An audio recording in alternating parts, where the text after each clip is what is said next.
Hi, this is Kit Cabello with Veracity In Defiance. We are here live in the city of Chicago at the historic UE Hall. I'm here with today Steve Edwards. Now, this event here, what is it about? What's the whole purpose of this event here, Steve? So the name of the event is Join the Resistance.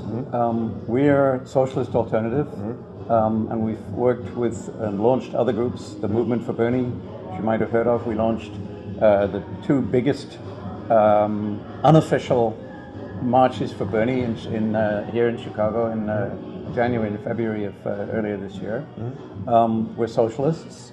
We believe that capitalism is in an absolute crisis which cannot be resolved within the bounds of capitalist logic or capitalist methods. We think that the economy basically is out of control and it needs to be taken under the democratic ownership of the vast majority of people. So we call for a party of the 99%. And we were as horrified as many people were to see Donald Trump elected by a minority of the voters, owing to the crazy electoral system that we have in this country that goes back to slavery days. Not that we endorsed Hillary Clinton. We think that she lost because she was seen as a candidate of the status quo, of the establishment of the Wall Street banks, of big oil, all of which is true. Nevertheless, Trump represents something different and even more dangerous in our view. He's enabling racists. We've seen the racist attacks. We've seen the homophobia. We've seen the anti-Muslim rhetoric, which is extremely dangerous and is going to get people killed, has probably already been responsible for getting people killed. So what we're doing, we need to organize a resistance against Trump. We don't believe that he should be normalized. We don't think any of his programs should be accepted. We want to go out and organize working class people, women, LGBTQIA people, immigrants, to fight back against the Trump agenda. And in order to do that, right now we're having a party to raise funds so that we can have a good time, meet with other activists who are of like mind, who are looking for answers to this crisis, and raise some money so that we can do the things that, as you know, when you organize a rally, which we've done, you have to buy sound equipment, you have to pay for rooms, you have to pay for flyers and picket signs and all of these things. Right. So in the spirit of just kind of getting together in this rapidly becoming coldest time of the year, then we're also trying to raise some money. Now, for our viewers, perhaps they might be curious to know more about Socialist Alternative. What is it about? What does it represent? And if they want to get involved, where can they find it? Well, they can find it very easily on Facebook or online, socialistalternative.org. If somebody's living in Chicago and they want to email me at chicago@socialistalternative.org, I get that email. And what we're about is we are about building a mass fight back. And we are about understanding and representing working class people in a way that we don't think has been done in the whole history. Let me rephrase that. In the history of the United States, there's never been a mass working class party. The Democrats are not a party of the working class, as we very clearly can see.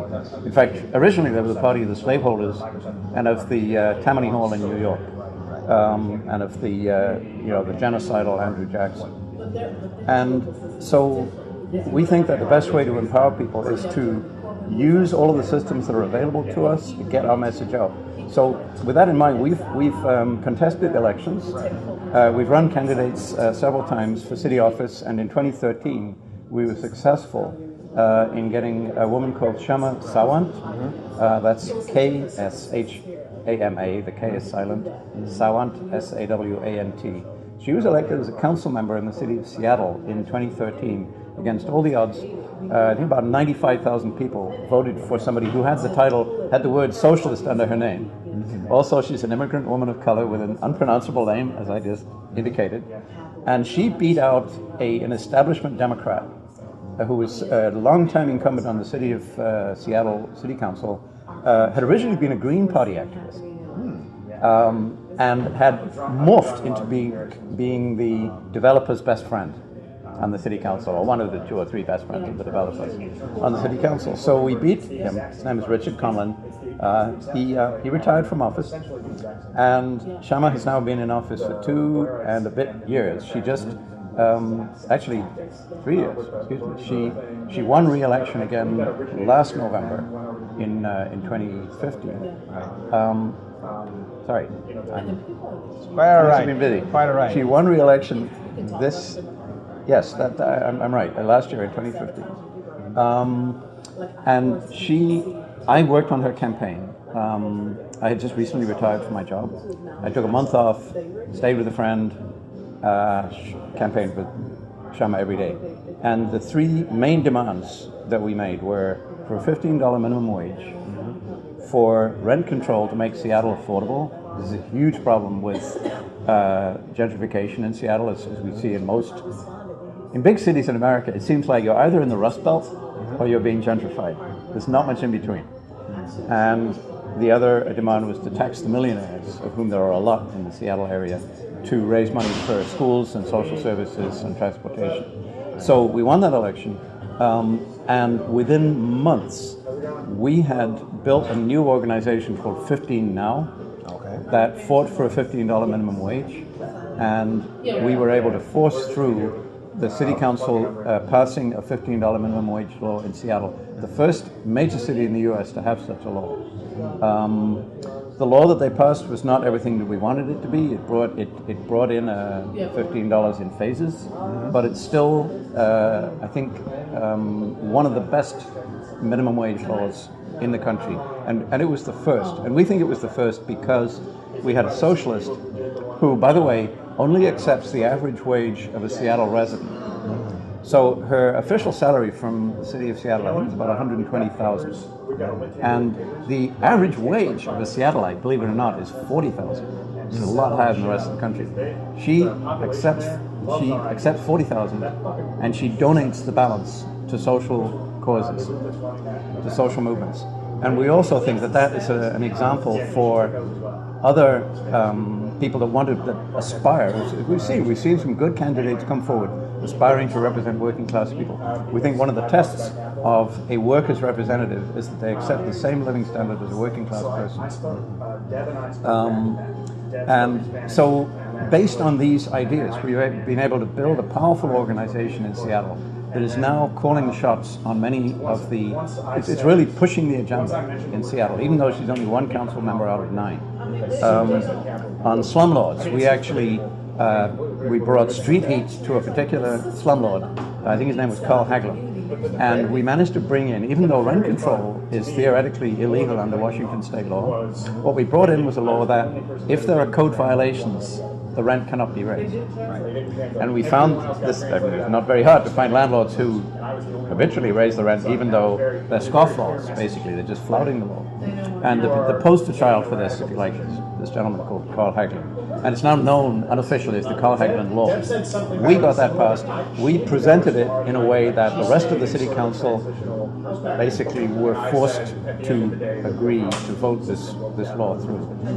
And I think that's one of the things that socialists can do, is that because we understand, because we're not, if you like, taken in by the idea that the market is king, that capitalism is the only way to organize society, that we're able to drive forward the agenda in a way that very few other people can. So here in Chicago, we actually did go out. We have very small forces in Chicago so far.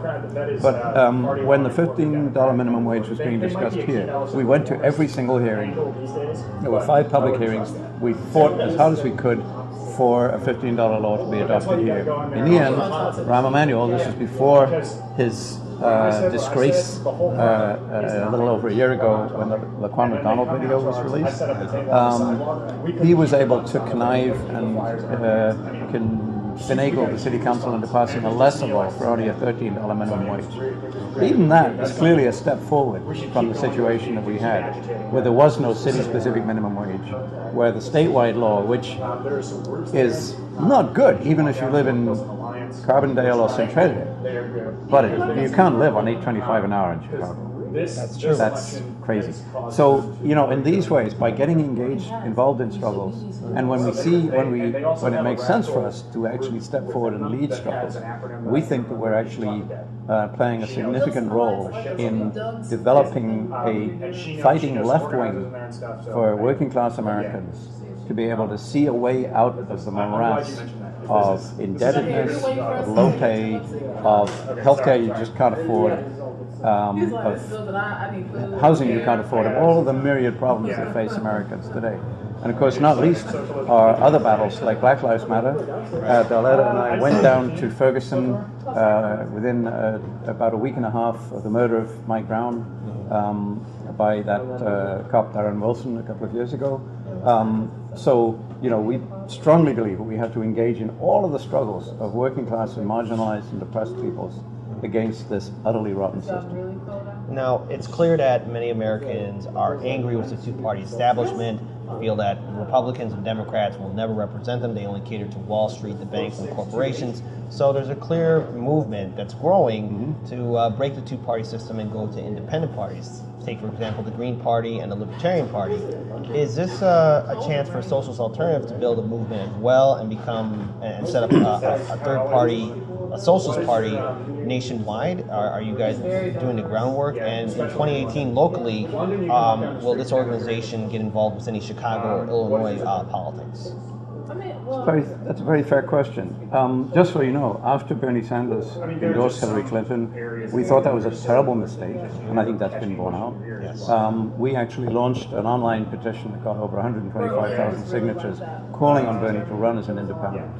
So the way that we, and since he didn't, then we endorsed Jill Stein because we felt that Jill Stein was putting forward a good program, and is clearly an anti-corporate, pro-environment, pro-jobs program, and we're very proud of the fact that we took that stand, and that we were able to, have meetings. We had a meeting right here actually with Green Party supporters and Bernie delegates speaking to see how we can build something out of it. So the way that we see it, the way that we see things moving forward is that based on what's happened in other industrialized countries as they go into crisis, we've seen the building of broad-based labor parties, parties of the working class, socialist parties, and we want to see that happen, and we want to be a part of that process. Now, if we're in a situation where we have the forces on the ground